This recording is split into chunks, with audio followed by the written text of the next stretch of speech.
Welkom by dag 8. Nou dag 8 praat ons oor bestudeer die skrifte. Begin daagliks jou Bybel lees. Begin by die boek van Johannes in die Nuwe Testament. Neem 'n pen en papier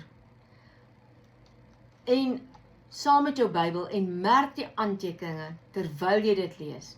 Terwyl jy lees, sal jy opmerk dat sekere skrifgedeeltes uitstaan en meer beteken as net woorde op 'n bladsy.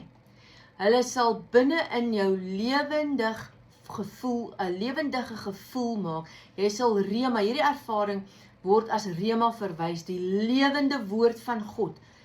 Nou as jy die Bybel vat, die Bybel is dood, daar's nie lewe in nie, die skrifte is dood. Wanneer word dit lewendig, die rema? Wanneer word dit rema? Die oomblik wanneer jy dit vat en lees, dan word dit lewendig. Dit is wat ons rema noem.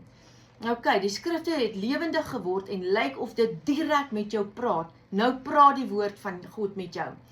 Die lees van die evangelie van Johannes is die eerste in die nuutgebore Christen, word dikwels aanbeveel in verskeie redes.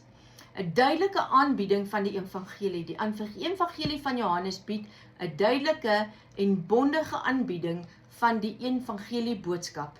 Dit fokus op die lewe, leringe, wonderwerke, dood en opstanding van Jesus Christus.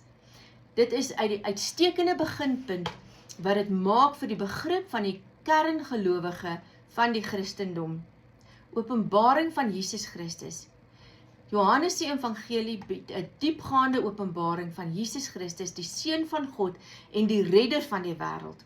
Deur Johannes se verslag ontmoet lesers Jesus se identiteit, sy doel, sy sending en wat gelei het tot dieper begrip van wie hy is en waarom hy aarde toe gekom het.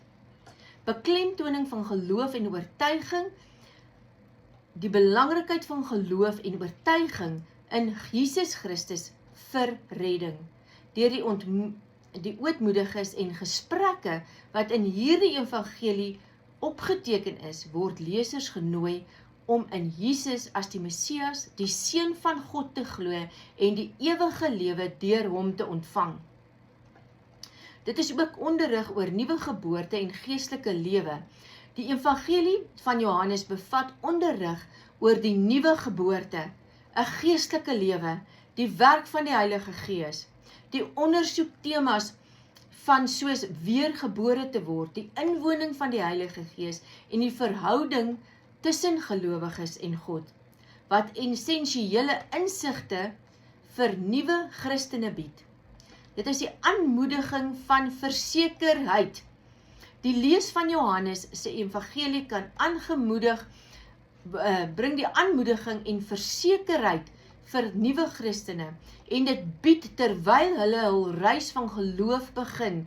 Hulle ontmoet stories van Jesus se medelee, die gelykenisse, elke ding, die vergifnis van sonde, die liefde, die wonderwerke wat hy gedoen het, wat hulle vertroue in God se getrouheid en genade kan versterk. Alhoewel dit voordelig kan wees vir elke nuwe Christen om met die evangelie van Johannes te begin, is dit noodsaaklik om uiteindelik die res van die Bybel te verken, om 'n omvattende begrip vir God se woord en sy doelstellings te verkry. Die lees van ander boeke van die Bybel, soos die boek van Romeine, bied ook addisionele insigte in